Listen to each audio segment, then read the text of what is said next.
masa-masa kesengsaraan Tuhan Yesus, mengingat penderitaan Tuhan sampai nanti Jumat Agung kita akan merayakan kematiannya di atas kayu salib. Nah, dalam Minggu Sengsara ini, saya ingin mengajak kita memikirkan sebuah tema, yaitu bagaimana Yesus merespon terhadap penyangkalan Petrus terhadap dirinya. Dalam peristiwa masa kesengsaraan Yesus hingga Paskah, semua murid Kristus yang laki-laki gagal. Misalnya Petrus menyangkali Yesus 3 kali. Yudas Iskariot berkhianat dan menjual Yesus sang guru dengan 30 keping perak. Thomas, murid yang lain, dia selalu pesimis dan ragu-ragu, khususnya terhadap kebangkitan Yesus Kristus. Dan para murid lain juga melarikan diri dan bersembunyi ketika Yesus ditangkap dan mati disalibkan. Bahkan setelah Yesus bangkit dari kematian, sebagian besar murid laki-laki masih pesimistik, masih ragu. Bahkan sebagian ingin kembali kepada hidup yang lama. Nah, berbeda dengan murid-murid Yesus yang wanita. Mereka tampak setia, mereka itu mengikuti perjalanan kesengsaraan Tuhan Yesus ketika dia ditangkap, ketika dia dihina, ditampar, diejek, diadili, sampai Yesus mati di atas kayu salib. Para murid wanita berada bersama dengan Yesus. Lalu mereka setia juga menantikan kebangkitan Yesus Kristus. Nah, saudara, pertanyaannya adalah, apakah benar bahwa laki-laki itu lebih pengecut dibanding dengan para wanita? Dan laki-laki itu lebih tidak setia jika dibandingkan dengan para wanita. Bagaimana menurut saudara?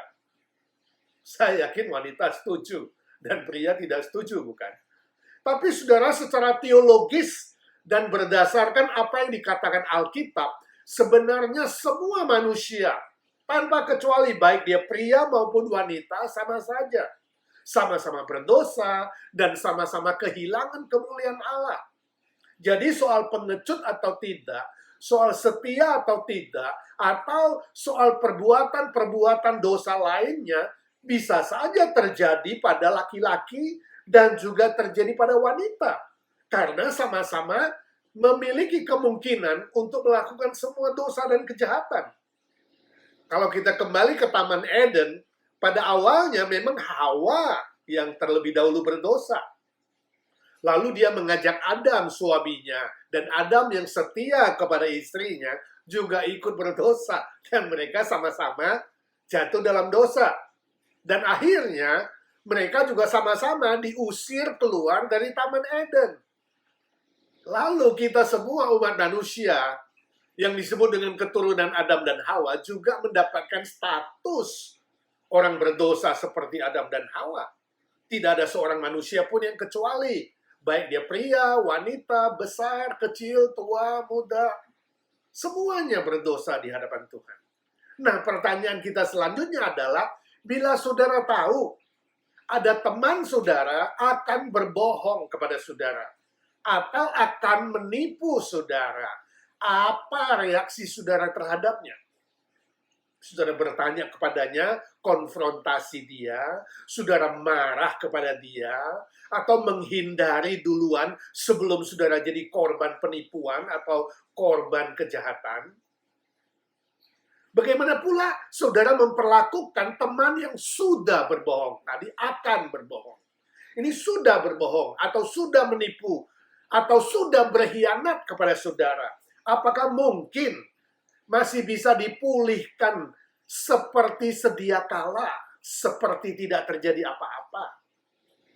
Nah, hari ini kita akan belajar bersama-sama bagaimana respon atau reaksi Tuhan Yesus ketika dia tahu bahwa nanti Petrus akan menyangkalnya 3 kali, akan berdusta, berbohong, dan murid-murid lain pun ikut-ikutan melarikan diri dan bersembunyi karena ketakutan.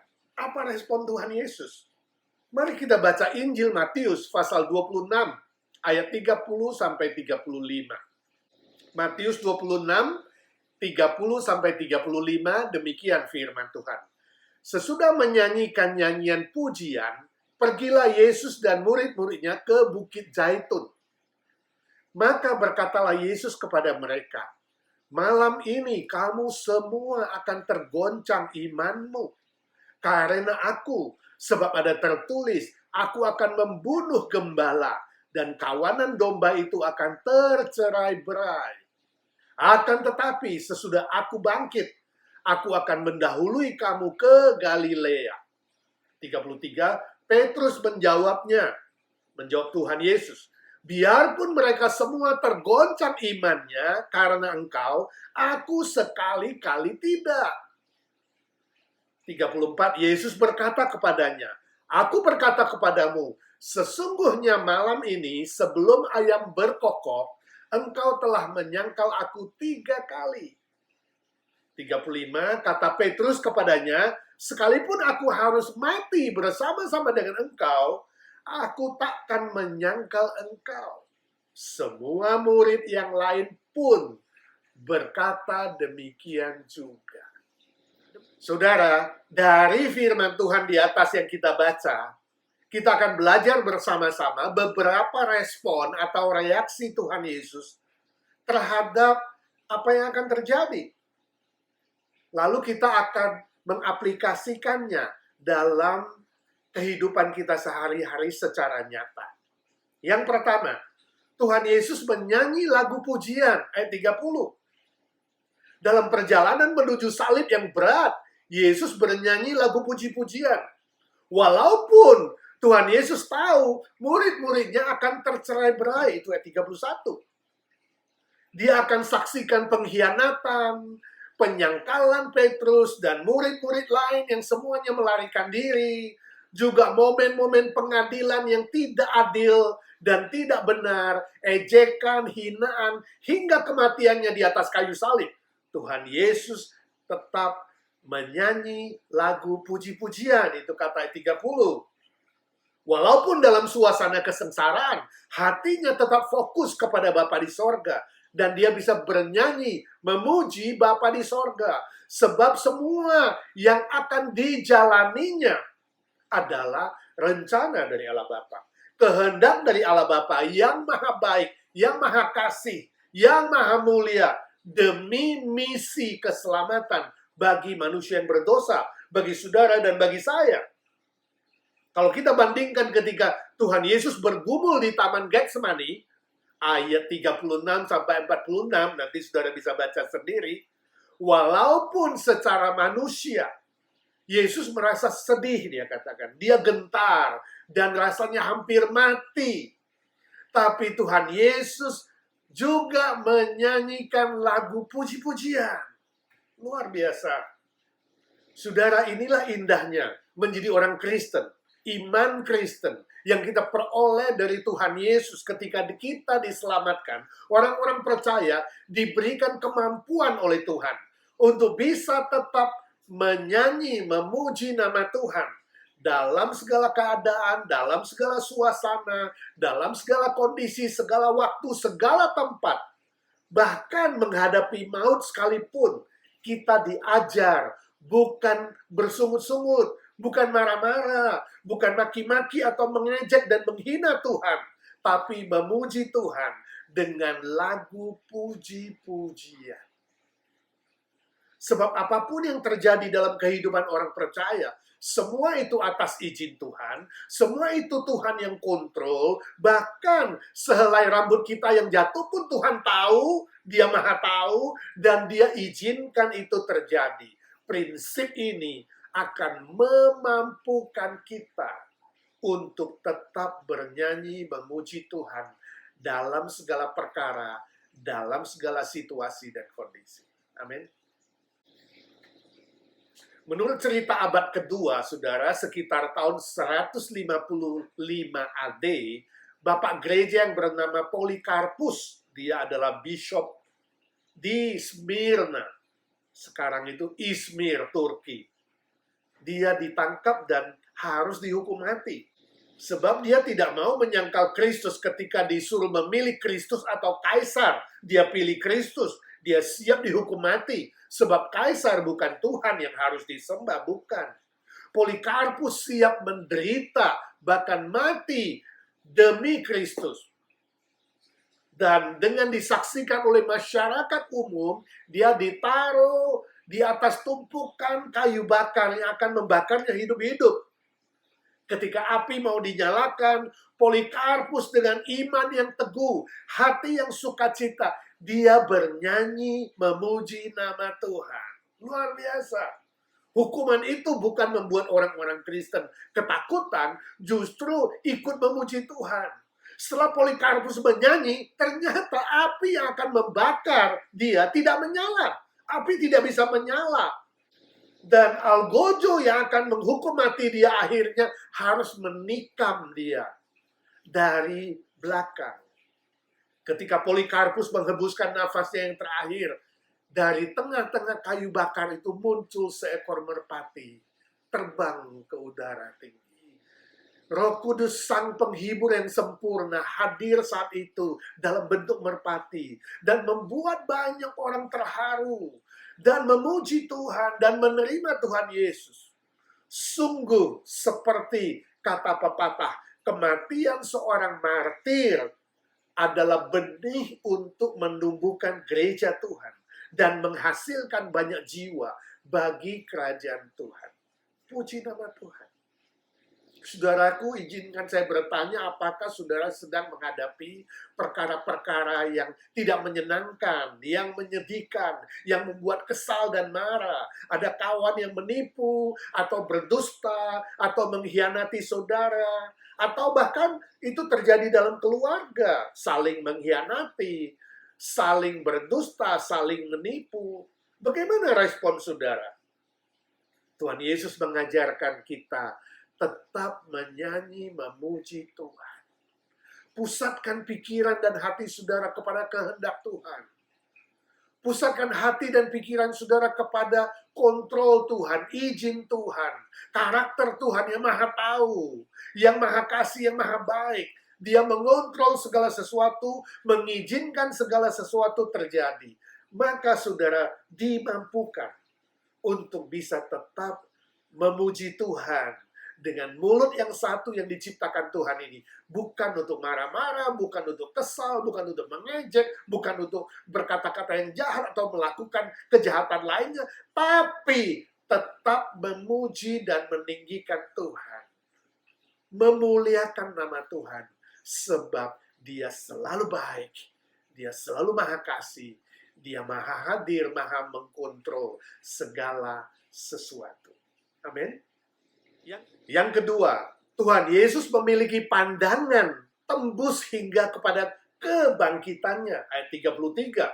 Tuhan Yesus berkata dengan tegas dan penuh keyakinan, sesudah aku bangkit, aku akan mendahului kalian ke Galilea. Perkataannya tidak ada keraguan. Sungguh-sungguh yakin teguh. Bukan semoga nanti aku bangkit, bukan. Atau mudah-mudahan aku bangkit, bukan. Atau doakan saya kalau Bapa di sorga izinkan saya bangkit, bukan.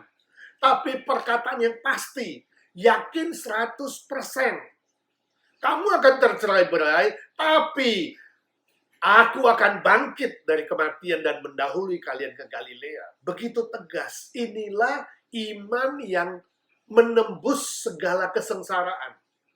Iman yang menembus segala peristiwa yang menyedihkan dan menyakitkan. Inilah pandangan tembus hingga ke masa depan. Dari kesengsaraan hingga kemuliaan. Tembus hingga dia naik ke atas kayu salib.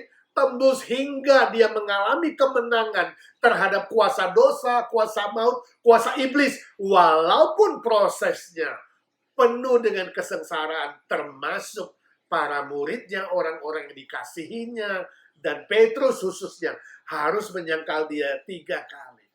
Tapi inilah kemenangan yang melampaui segala penderitaan dan kematian.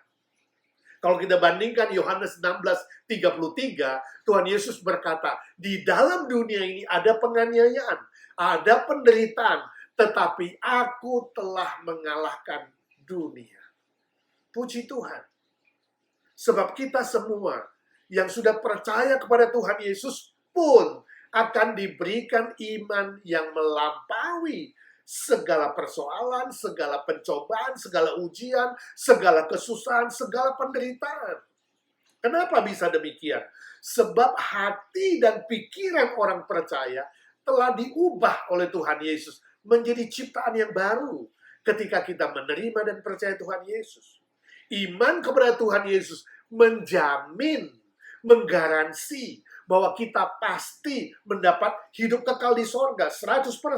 Bukan mudah-mudahan, bukan semoga, tapi pasti ada garansi dari Tuhan Yesus 100%. Garansi dari Bapa di sorga. Dan ada meterai dari Roh Kudus di dalam diri kita. Jadi ada jaminan pasti hidup yang kekal di sorga oleh Allah Tritunggal, Bapa, Tuhan Yesus, dan Roh Kudus.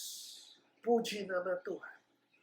Nah, saudaraku, garansi hidup kekal itu mengubah fokus dan tujuan hidup kita. Bukan lagi di dunia ini, tapi menembus semua hal-hal duniawi, menembus semua masalah, menembus semua penderitaan duniawi, sampai ke sorga yang kekal, yang kita akan tuju nanti. Sorga yang mulia, yang indah, yang kekal selama-lamanya. Sebab itu, saudaraku, Rasul Paulus menasihati kita agar jangan lagi mengejar dan memikirkan perkara-perkara duniawi yang sementara. Tapi carilah dan kejarlah perkara-perkara sorgawi yang kekal dan mulia. Izinkan saya tanya, apakah saudara sedang menghadapi berbagai kesusahan? Yakinlah ketika saudara fokus mencari dan mengejar perkara-perkara sorgawi, hal-hal yang bernilai kekal di sorga, maka saudara akan dikaruniakan iman yang tembus pandang. Iman yang tembus pandang sampai ke sorga. Iman yang melampaui segala persoalan dan kesusahan di muka bumi ini. Saya teringat dengan dosen saya yang sakit rematik di kakinya. Kalau dia jalan perlahan-perlahan sekali pakai tongkat, sebab lututnya sakit. Dan dia berjalan pun agak pincang. Tapi tiap pagi kalau mengajar di kelas, dosen kami itu tetap segar, tetap bersemangat, tetap senyum, tidak kelihatan sedih dan susah, wajahnya ceria. Dan ketika ditanya apa rahasianya, kenapa sakit masih kuat dan tegar dan semangat dan ceria dalam mengajar, dia senantiasa berjawab, semua sakit ini hanya sementara.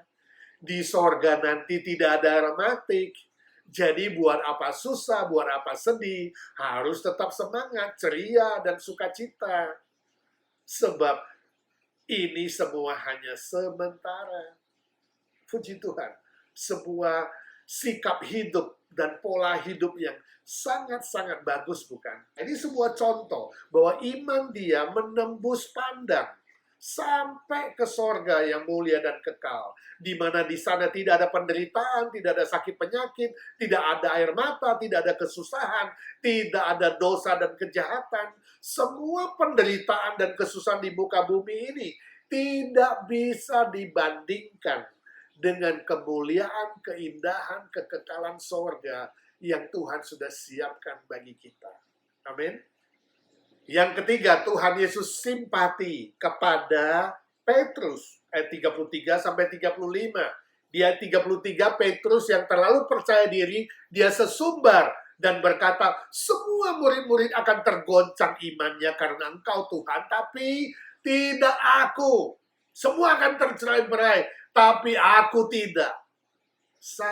Sangat percaya diri, bahkan terlalu percaya diri. Di ayat 34, Tuhan Yesus mengingatkan Petrus dengan berkata bahwa kamu akan menyangkal aku 3 kali sebelum ayam berkokok. Yesus mana tahu. Dia tahu jelas bahwa apa yang akan terjadi di masa yang akan datang. Tapi dia 35, Petrus masih sesumbar. Dia berkata bahwa dia tidak akan menyangkal Tuhan, bahkan dia rela mati untuk Tuhan. Saudaraku, terhadap apa yang akan terjadi dan apa yang dikatakan oleh Petrus, Yesus tidak respon dengan mengejek atau kesal hati, atau marah, atau respon-respon negatif lainnya. Tapi Tuhan Yesus simpati terhadap Petrus dan semua murid-murid lainnya. Dia sungguh-sungguh mengasihi mereka semua, khususnya Petrus, yang dia tahu jelas Petrus akan menyangkal dia 3 kali sebelum ayam berkokok. Walaupun Tuhan Yesus tahu jelas bahwa Petrus akan menyangkalnya 3 kali, Tuhan Yesus tetap mengasihi dia. Simpati dan empati terhadap Petrus. Kalau kita bandingkan Lukas 22 ayat 31 dan 32, Alkitab mencatat bahwa iblis menuntut untuk menampi Petrus, mencobai Petrus dan ingin menjatuhkan iman Petrus.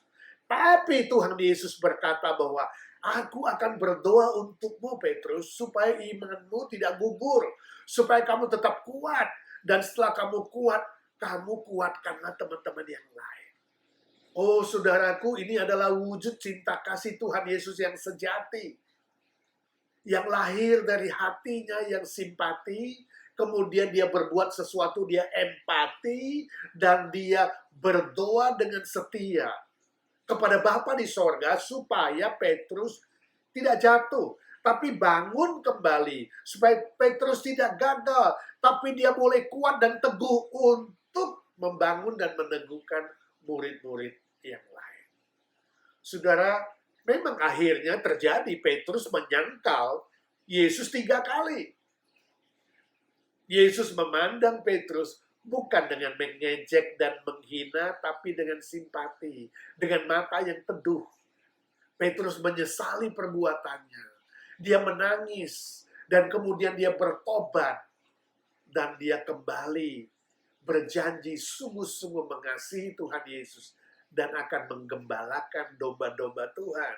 Juga 3 kali diulangi, aku mengasihimu, dan Tuhan mengatakan gembalakanlah domba-dombaku. Dia dipulihkan oleh Tuhan Yesus. Berbeda dengan Yudas Iskariot, dia diberi kesempatan untuk bertobat, tapi Yudas sayang sekali dia tidak mau bertobat, dia menyalahkan dirinya, dia tidak mau diubahkan, dia tidak berbalik kepada Tuhan, tapi dia mengambil keputusan untuk membunuh dirinya. Saudaraku, apakah ada temanmu, atau rekan kerjamu, atau bahkan anggota keluargamu yang menipumu, yang berkhianat, atau menyangkal saudara? Jangan balas kejahatan dengan kejahatan. Jangan respon dengan kebencian, dengan dendam, atau kepahitan yang menumpuk. Jangan membelenggu jiwa saudara dengan hal-hal yang negatif atau hal-hal yang jahat.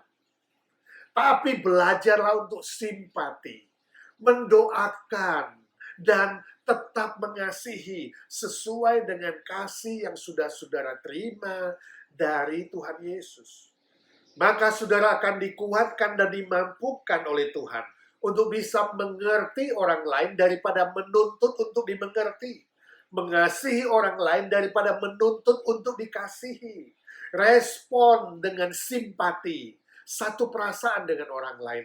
Empati, masuk ke dalam penderitaan dan kesusahan orang lain, dan kemudian membangun dia supaya dia tidak terjatuh tapi bangkit kembali, supaya dia tidak gagal tapi dia sukses dan boleh berjalan sesuai dengan kebenaran firman Tuhan. Ya, walaupun pada awalnya tidak mudah, sangat sulit ketika kita ditipu, dibohongi, dihianati, dijahatin, untuk tetap bisa merespon dengan mengasihi, simpati, dan empati. Tidak mudah. Tapi dengan bersandar kepada kuasa Tuhan Yesus, kekuatan yang diberikan Tuhan Yesus, penghiburan yang diberikan oleh Roh Kudus, saudara akan dimampukan belajar meneladani Tuhan Yesus, Sang Guru yang agung, Tuhan yang maha baik dan maha kasih. Dan semakin hari kita semakin menyerupai Kristus dengan karakternya yang memuliakan Bapa di sorga dan menjadi berkat untuk banyak orang lain.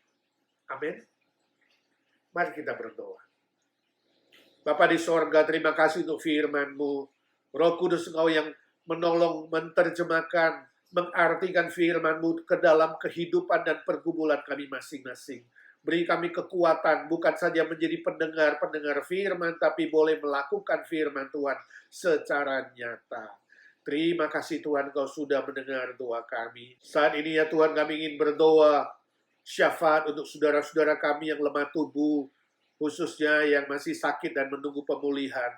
Kami terus mendoakan Tante Oni yang masih direhab. Tuhan, Kau menolong supaya kakinya boleh cepat dikuatkan dan dia boleh kembali ke rumahnya dan kemudian boleh melakukan aktivitas dengan lebih baik, lebih normal. Kami berdoa terus untuk Arthur Palar, remaja kami ya Tuhan, Kau sendiri yang menjamah dia dengan kuasa mujizat-Mu. Kami minta dalam nama Tuhan Yesus, sembuhkanlah ya Tuhan luka-luka di batinnya, di pikirannya, dan semua kelemahan pada dirinya. Kami minta dalam nama Tuhan Yesus. Tuhan, pakai dokter, pakai obat, pakai semua proses kesembuhan ini Tuhan, supaya mendatangkan pemulihan yang total baginya. Kami berdoa untuk semua saudara-saudara lain yang juga dalam pemulihan. Kami bersyukur untuk Tony Harahap yang banyak kemajuan. Tuhan menguatkan dan memulihkan secara sempurna. Kami bersyukur untuk Sylvia So, untuk Pak Agung, Tante Evi Tamarindang, matanya sudah sembuh secara total. Kami bersyukur Tuhan. Kami terus doakan Budi Sayogyo, Tuhan pulihkan kankernya, berkati obat yang diminum setiap hari. Dalam nama Tuhan Yesus, Tuhan jamah dia, dan Tuhan sembuhkan dia, dan pakai dia menjadi alat yang berguna untuk kerajaan-Mu. Doakan Cirita, Bu Nina Panginda, Tuhan memberikan kekuatan ekstra, Tuhan menjamah punggung yang sakit, lutut kaki yang sakit, kami minta dalam nama Tuhan Yesus, Tuhan sembuhkanlah. Kami doakan Irma ya Tuhan, imun sistemnya yang lemah, Tuhan menjamah, Tuhan sendiri menyembuhkan darahnya, dan curahkan mujizat-Mu padanya Tuhan.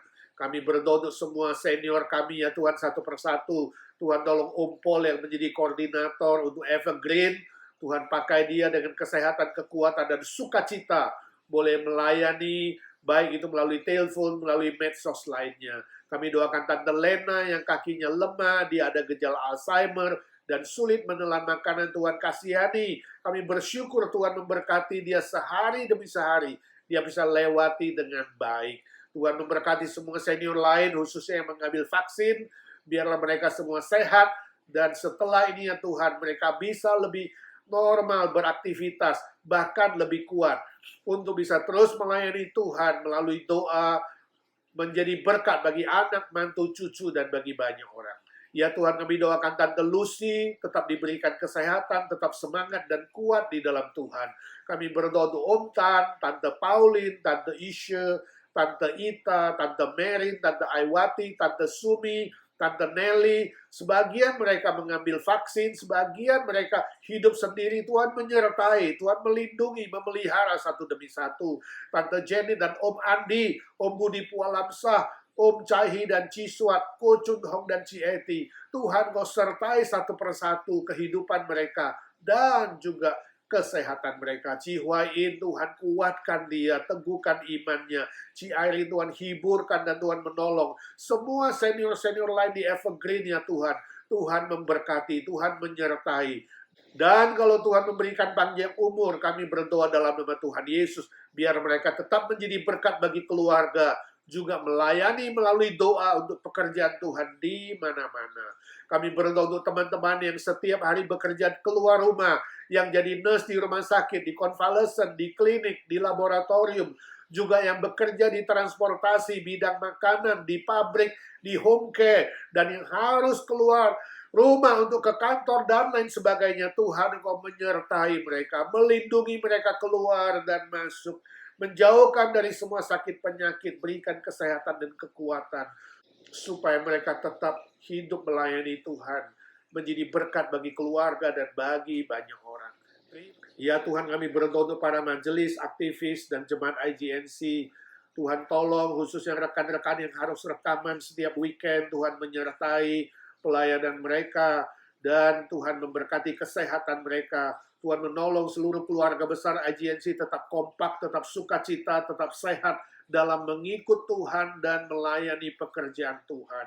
Terima kasih Tuhan, saat ini kami berdoa untuk Amerika, bersyukur untuk pemulihan pandemi dan vaksinasi nasional yang sudah dicanangkan, dan kami terus doakan untuk kemakmuran Amerika, untuk kebangunan rohani, untuk kebangunan moral, khususnya kaum liberal yang jauh dari Tuhan, yang melawan Tuhan. Kami minta dalam nama Tuhan Yesus, berikanlah hati yang bertobat kembali kepada Tuhan. Kami doakan Indonesia, negara kami tercinta, Tuhan memberkati juga pemulihan dari COVID-19, juga vaksinasi nasional, dan sungguh-sungguh rakyat Indonesia bisa lebih sejahtera di bawah pemerintahan Bapak Jokowi. Tuhan menolong juga keluarga Handai Tolan Family di sana yang sudah mengenal Tuhan tetap lebih setia, yang belum mengenal Tuhan, ya Tuhan, mereka diberi kesempatan mendengarkan Injil dan diselamatkan oleh Tuhan. Khususnya ada beberapa keluarga jemaat yang sakit di sana, kami minta dalam nama Tuhan Yesus, Tuhan tumpangkan tangan-Mu, Tuhan jamah, Tuhan sembuhkan. Biarlah kehendak-Mu yang indah terjadi, ya Tuhan. Saat ini, ya Tuhan, kami berdoa untuk pergumulan kami masing-masing secara pribadi. Semua teman-teman yang mengikuti acara online ini dan sedang berdoa diam-diam, kami minta dalam nama Tuhan Yesus, dengarkanlah doa anak-anak-Mu. Baik itu masalah kesehatan, pekerjaan, keuangan, sekolah, relasi keluarga, soal bisnis, soal teman hidup, soal status, dan berbagai masalah lainnya. Tuhan, bukalah jalan yang baru. Bagi mereka yang terikat dengan berbagai macam belenggu, pornografi, perjudian, mistisisme, tahayul, dan sebagian rekan-rekan yang belum sungguh-sungguh percaya, kami minta dalam nama Tuhan Yesus, lepaskan mereka dari yang jahat, lepaskan dari segala belenggu, dan Tuhan berikan anugerah iman untuk sungguh-sungguh percaya dan diubahkan menjadi ciptaan yang baru. Terima kasih Tuhan, terima kasih. Bukalah jalan sebab Engkau berjanji Engkau tidak mengizinkan cobaan dan ujian melampaui kekuatan kami. Dan kalau cobaan dan ujian datang, Tuhan, Engkau juga berjanji akan bukakan jalan yang baru. Ku tahu Tuhan pasti buka jalan. Ku tahu Tuhan pasti buka jalan. Dalam doaku pandang, malam gelap jadilah terang. Ku tahu Tuhan pasti buka jalan. Terima kasih Tuhan, Kau sudah mendengar doa kami. Sebab kami minta di dalam satu nama Tuhan Yesus Kristus, Tuhan segala Tuhan, Allah segala Allah, Juru Selamat kami, Gembala kami yang baik, sobat kami yang setia, dokter segala dokter yang hidup selama-lamanya. Amin. Amin. Terima kasih Yesusku. Terima kasih Yesusku, puji syukur hanya bagi Tuhanku. Terima kasih Yesusku, terima kasih Yesusku, puji syukur hanya bagi Tuhanku. Amin. Amin. Saudara, untuk pengumuman, silakan lihat WhatsApp saudara masing-masing. Selamat malam, Tuhan memberkati saudara.